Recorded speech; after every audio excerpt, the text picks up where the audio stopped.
Morning বন্ধুরা, এখন বাজছে 11টা। তো আমরা এখন যাচ্ছি আলিপুরে।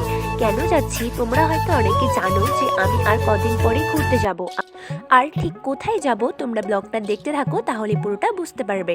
তো আমরা আজকে যাচ্ছি কিছু কেনাকাটা করার জন্য, যেহেতু যাবই তাহলে তো কিছু কেনাকাটা করতেই হয়। আর এটা আমরা যাচ্ছি হচ্ছে এক্সকারশনে, আগে বলে রাখলাম কলেজ থেকে নিয়ে যাচ্ছে আমাদের।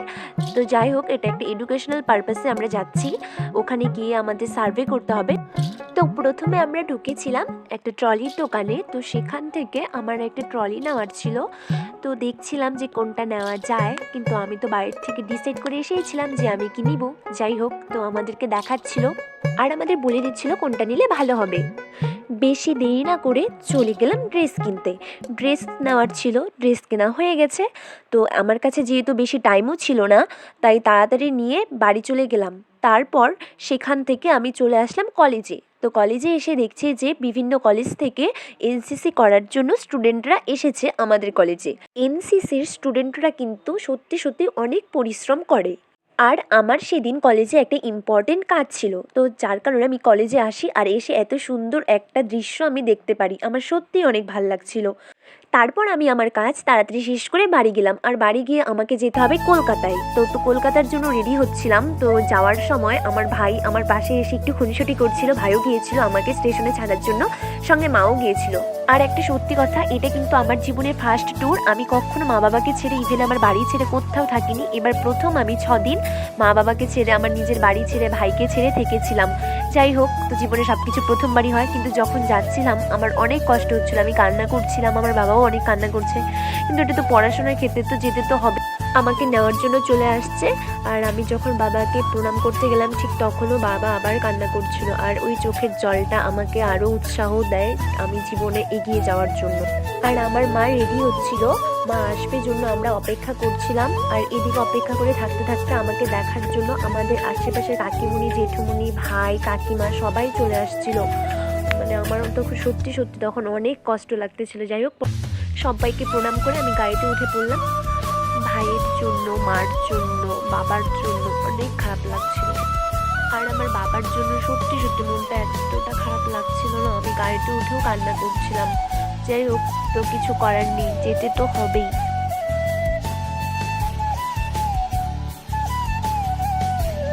দেখতে দেখতে আলিপুরদুয়ার চৌপতিতে চলে আসলাম। আর বেশি দেরি নেই, স্টেশন নিউ আলিপুরদুয়ার স্টেশন ছিল। আর আমরা যাব হচ্ছে তিস্তা তোরসায়।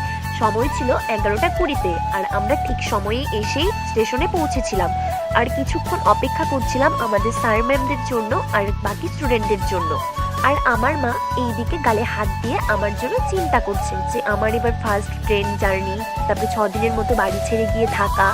যার কারণে আমারও প্রথম একটু ভয় ভয় লাগছিল, কারণ আমি এবার প্রথম ট্রেনে উঠবো। আর এটা ছিল আমার জীবনের সবথেকে বড় এক্সপিরিয়েন্স, কারণ আমি ফার্স্ট টাইম এবার আমি স্টেশনে গেলাম, ট্রেনে উঠবো, তারপরে বাইরে কোথাও গিয়ে থাকবো। ট্রেন চলে আসলো, আমরা ট্রেনে উঠে পড়লাম। আর ট্রেনে উঠেও আমার অনেক কান্না পাচ্ছিল তখন, কারণ মা আমাকে ছেড়ে চলে গিয়েছে। আর এইদিকে আমার বান্ধবীগণ, বন্ধুগণ এক একজনে একদম গল্পে ভেসে উঠেছে। আর আমি ট্রেনে ওঠার পরও কান্না করছিলাম, মা আমাকে ছেড়ে গিয়েছিল। তারপরে ম্যাম এসে আমাকে জড়িয়ে ধরে একটু আদর করলো, আমাকে বুঝিয়ে বললো যে আমরা তো চলেই আসবো আর কদিন পরে। বললাম তা তো ঠিকই, কিন্তু অনেক না কষ্ট হচ্ছিল, যেটা সত্যি কথা। আর আমার জীবনে এবার প্রথম মা বাবাকে ছেড়ে তারপরে এবার প্রথম ট্রেনে ওঠা। যাই হোক, তো আমরা সবাই মিলে বন্ধু বান্ধবীরা অনেক আনন্দ করছিলাম। সারা রাত্রে একটুকু তো ঘুম আসলোই না, ইভেন গল্প করতে করতে আমরা সবাই কাটিয়ে দিচ্ছিলাম। তারপরে যখন ভোর হলো, আমরা প্রায় কাছাকাছি চলে আসলাম, তখন ফ্রেশ হলাম। আর আমার এইদিকে ঘুমে প্রায় চোখগুলো নিয়ে যাচ্ছিল, আর আমি একটু একটু করে ঘুমিয়েও পড়ছিলাম। তারপর চলে আসলাম শিয়ালদা স্টেশনে। এসে একটু অপেক্ষা করছিলাম, কারণ আমাদের লোকাল ট্রেন একটু টাইম লাগবে আসতে। শিয়ালদা স্টেশনের পাশে একটা ওয়েটিং রুমে আমরা অপেক্ষা করছিলাম যে কখন লোকাল ট্রেনের টাইম হবে আর আমরা লোকাল ট্রেনে উঠবো। আমরা সবাই এত ক্লান্ত ছিলাম যে অপেক্ষা করতে আর ইচ্ছেই করছিল না। আর দেখলাম যে বেবি নাম দিয়ে ওখানে লেখা ছিল বেবি ফুডি।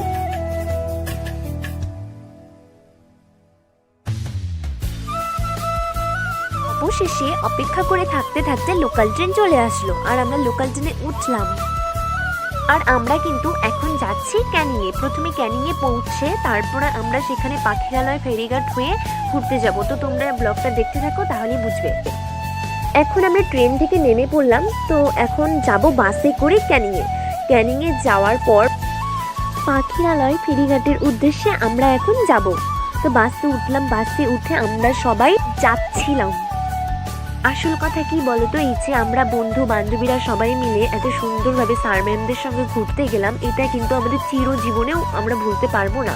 এত সুন্দর একটা আনন্দ, এগুলি তো সারা জীবনে স্মৃতি হয়ে থাকবে। আর আমরা তো যখন চাকরি বাকরি করবো বা যে যার মতো করে সেটেল হয়ে গিয়ে তারপরে যখন ভবিষ্যতে আমরা এই দিনগুলি দেখবো বা এই ছবিগুলি যখন দেখবো, তখন এটা আমাদের কাছে কতটা আনন্দের বিষয় হয়ে দাঁড়াবে। আর আমাদের যে জুনিয়ররা থাকবে তাদের সঙ্গে এই এক্সপিরিয়েন্সগুলো আমরা শেয়ার করতে পারবো। তারপর দেখো আমরা এই পূর্বাশা বোর্ডের মধ্যে উঠে পড়লাম। এটাই আমাদের জন্য ঠিক করা হয়েছিল, মানে আমরা যে দুদিন ঘুরেছিলাম এই বোর্ডেই করেই আমরা ঘুরেছিলাম, যেখানে যেখানে গিয়েছিলাম গোসাবা। এটা ছিল আমাদের প্রথম দিনের যে আমরা কোথায় কোথায় ঘুরেছিলাম। আমাদের এটা মানে আমরা যেদিন গাড়িতে উঠেছিলাম সেদিন পুরো রাতটা তো ট্রেনেই ছিলাম। তারপরের দিন সকালবেলায় আমাদের এই বোর্ডে চড়িয়ে দিয়ে হচ্ছে গোসাবা, তারপরে দোবাঙ্কি ক্যাম্প, এই সমস্ত জায়গা ঘুরিয়ে নিয়ে আসা হয়েছিল। তো প্রথম প্রথম আমরা সবাই এই ফার্স্ট টাইম বোর্ডে উঠেছি, সবাই অনেক এক্সাইটেড, মানে অনেক আনন্দ করেছিলাম, এটা ঠিক। আর আমরা যেই বোর্ডে উঠেছিলাম পাশ দিয়ে অন্য একটি বোর্ড যাচ্ছিল, আর আমাদের গ্রুপেরই একজন স্টুডেন্ট ওই বোর্ডের লোকগুলোকে টাটা করছিল। বোট থেকে নেমে আমরা সবাই যাচ্ছিলাম হ্যামিল্টন সাহেবের বাংলোতে। তো সেখানে গিয়ে দেখলাম জায়গাটা ভীষণ শান্ত পরিবেশ একটা জায়গা, আর ঘরটা অনেক সুন্দর করে। ওখানে সেরকম যে দেখার মতো কিছু আহামরি কিছু ছিলও না সেখানে, শুধু একটা ঘর আর পেছনে ওই যে দেখছো ওটা হচ্ছে তেঁতুল গাছ, ওইটাই ছিল, আর আদার্স কিছু ছিল না। কিন্তু জায়গাটা এত সুন্দর ছিল, মানে শান্তিপ্রিয় একটা জায়গা ছিল। আর আমরা সবাই ভাবছিলাম যে সেখানে তো দেখার মতো কিছু ছিল না। তো যাই হোক, তারপরে একটুক্ষণ থেকে গোসাবা থানার পাশ দিয়ে আমরা হেঁটে হেঁটে চলে আসলাম বেকন বাংলো। তো বেকন বাংলোতে এসে দেখলাম যে অনেক কিছুই ছিল সেখানে, সুন্দর সুন্দর অনেকে ফটো উঠলো, দোলনায় চললো। কিন্তু আমার ভাগ্যটা এমনই ছিল আমি ফটো তোলাতে ব্যস্ত ছিলাম, এদিকে আর কিছুতে চড়াই হলো না। যাই হোক, তো তারপর রবীন্দ্রনাথ ঠাকুরের সঙ্গে একটা আমি ফটো তুলেছিলাম। তারপরে সেখানে অনেক সুন্দর করে ডেকোরেট করা ছিল জায়গাটা। তারপর সেখান থেকে ঘুরে আমরা আবার বোটে চলে আসলাম। আর দেখো জায়গাটা এত সুন্দর লাগছিল, আমার অনেক ভালো লাগছিল। আর যেহেতু অনেক ক্লান্ত ছিলাম তাই আর মানে ভালো লাগছিল অন্য কিছু ভিডিও করতে, এই জলগুলোই দেখছিলাম। আর আমাদের সারাটা দিন ঠিক এভাবেই কাটলো। আর বোর্ডের মধ্যে আমরা খাওয়া দাওয়া করেছিলাম। তো একটি ব্লগের মধ্যে এত কিছু দেখানো সম্ভব নয়, ফার্স্ট ডের ব্লগটা এতটুকুই। আর তারপর আমরা পাখিরালয় ফেরিঘাটে এসে আমরা যে রিসর্টটা বুক করেছিলাম সেটা ছিল O2 রিসর্ট। তারপর আমরা সবাই রাত্রে ডিনার করে রুমে চলে গিয়েছিলাম। টাটা, আজকে এই পর্যন্ত, নেক্সট ব্লগ শীঘ্রই আসছে।